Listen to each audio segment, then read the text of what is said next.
Hello, it's Dr. Darnise, and welcome into the house where we talk about all things Black literature, Black books, Black religion, Black history. So, if you have been wondering where to start with Black history or Black literature, or you're just looking for the best Black books and where you should start, then this reading guide slash video is for you. I know it can be overwhelming. People are always saying, well, read more, read more. Oh, have you read this Black author? Have you read that Black author? And you're like, no, and I haven't had time to read, but I want to get back into reading. So I decided to make these videos on the channel. This is our own House of Humanities, my own College of Liberal Arts that I'm doing for the public, you might say. So welcome in, and I've got some good books for you to start with. As a professor, every semester I meet students who believe that they are not good readers. And truthfully, they really might not be at this point. But the bigger truth is, most people were never taught how to build an actual library. They weren't taught, what's an easy on-ramp so they can get in and start reading and enjoy the reading life, right? Like a lot of people think about reading as something you only do for school, something that's boring, something that's hard. We all struggle with attention span, but hey, there's a whole joy to reading. And I just believe as a teacher that when I find something that students are really interested in and I can recommend books based upon their interests, they have a new appreciation for reading and it doesn't feel so cumbersome to them. So I'm going to be starting with some books on how you can begin your path into reading, how you can fall in love with reading again based upon Black literature.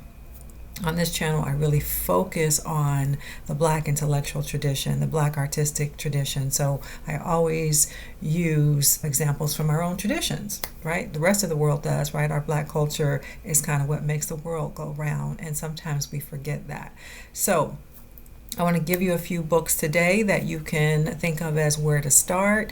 If you've got young people in your life or people who've just been away from reading for a while, start with these, okay? Now, one of them is Maya Angelou, I Know Why the Caged Bird Sings. I don't have it handy. That's what I was looking around for. I don't have it handy. But this particular book by Maya Angelou is very inviting to a new reader because it is her own memoir. It's her own autobiographical story of her life as a young child.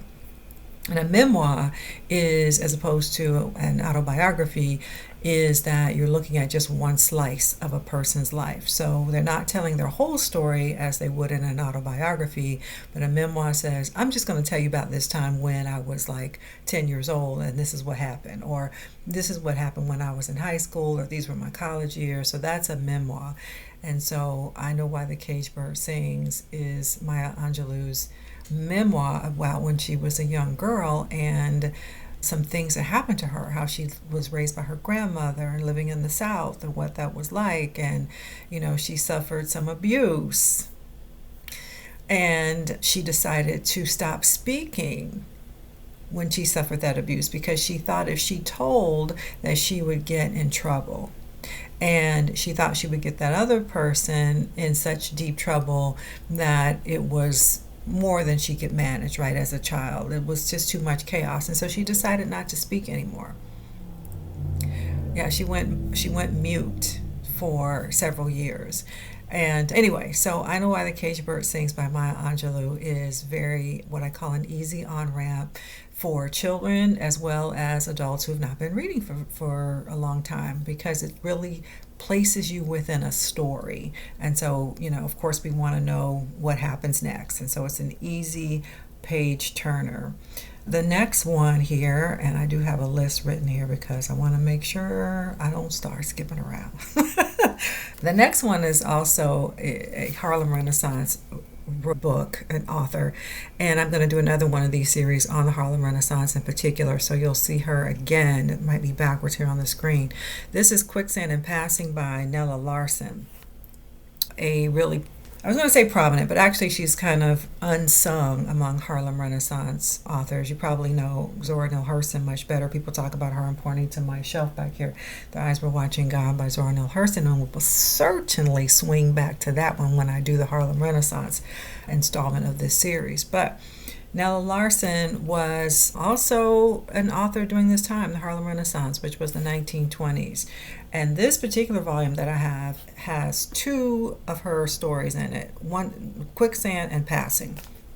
So you can find each of these separately. You can find either Quicksand or you can find Passing, but they're basically short stories, and so often you find them packaged together, Quicksand and Passing. Now, some of you are like, I remember that Passing, that's about passing for white, right? Yes, Passing is about passing for white. And it was made into a Netflix film. So maybe you saw that. Of course, I'm going to say that the book is better because the book is better. And I see, looking in here, I've got some notes. And I have notes in here from when I last taught the class. But anyway, in this particular video, I will mention Passing. And when I get back around to the Harlem Renaissance, we'll talk about Quicksand. But Passing, again, is about a couple of young women who are passing for white. And you say, why would you do that? Well, for the obvious reason, right? If you are living at a time when Jim Crow is really rampant and you are afraid for your life a lot of times, or not even so much afraid for your life, you are acutely aware that life would be so much better, easier for you if you could step into another experience. And I know we judge it very harshly as Black people, but really think about if you were able to pass for white in the early part of the 20th century, in the 1920s and 1930s. Would you do it? Would you take the opportunity to step into another experience where your life would be easier, more doors would be open to you, and you could actually help your family because let's say you got more opportunities, you got an opportunity to make more money, and then you could send money to your family. Now, mostly you'd have to step away from your family. Like you might have to send that money through somebody else because once you decide to pass for white in a segregated society like America was, and to many cases still is, you don't have any business over there in the Negro neighborhood. Why are you with the coloreds? So you, to some degree, have to distance yourself. Once you decide to pass, there's no going back and forth. There's no, let me go to my mama's house for dinner on Sunday. Because the rest of society is like, why are you over there with them? So to pass meant I'm going to step away from pretty much everything that I've known, which takes a lot of courage in some respects and determination. But again, we might look at that and say, but you're abandoning your roots, you're abandoning your culture, you're abandoning your people. Again, you might argue, I'm not abandoning my people, I'm just taking advantage of a certain opportunity I have based upon how I look, which I didn't have anything to do with, but in this society it says looking this way gives me more opportunity. Okay, looking this way means I can help my family. So that's just one way you might think about it. And so the book Passing, really the short story Passing, is Nella Larson's account of a couple of women who are already pretty middle class, upper middle class, who are kind of playing with the system. They start off playing with the system. Like, I bet I could go over there in that hotel and have tea. I bet I could go sit down in that restaurant that's whites only and have lunch. What you think? You think we could get away with it today, girl? And both of you are light enough to pass. Now you realize doing this is already very risky because if you're found out to be colored, they could be very bad if you get caught. But if you're like, well, we'll just sit in there for like an hour or so, and I bet we could get away with it. So anyway, that's Passing by Nella Larson, and yeah, it raises a lot of questions for what you might do. Again, an easy on-ramp because it's a very interesting story about how this comes about. And then lastly, I don't have it in my hands. It is James Baldwin. I'm always going to talk about James Baldwin. If Beale Street Could Talk. Now, people say, well, I know I always hear about James Baldwin, but I don't know what to read first. And, I know he did a lot of political writing and essays and that kind of thing. And where should I start? So start with his fiction. His book, Go Tell It on the Mountain, can be a little much for somebody who is just getting back into reading or a young person. So I say start with If Beale Street Could Talk. If Beale Street Could Talk. And it could also help you because it was made into a film a few years ago, which was really good. Regina King was in it. I think she won the Academy Award for Best Supporting Actress. I'm pretty sure that was the category, but Regina King won an Academy Award for that role. So you could watch that movie, but I would say do both of them. Read them because Baldwin as a writer is unmatched. Even Toni Morrison herself was like, Baldwin like invented the language, y'all. So read If Beale Street Could Talk and also watch the movie. What's it about, Dr. Darnise? Well, it's a love story. It's a love story, but it's not a romance. It's not a typical romance type of book. If you're like me, like I don't really, read romance. It's about a young black couple who fall in love. It's very tender. It's very gentle. And so it's images of us where we don't really get to see ourselves.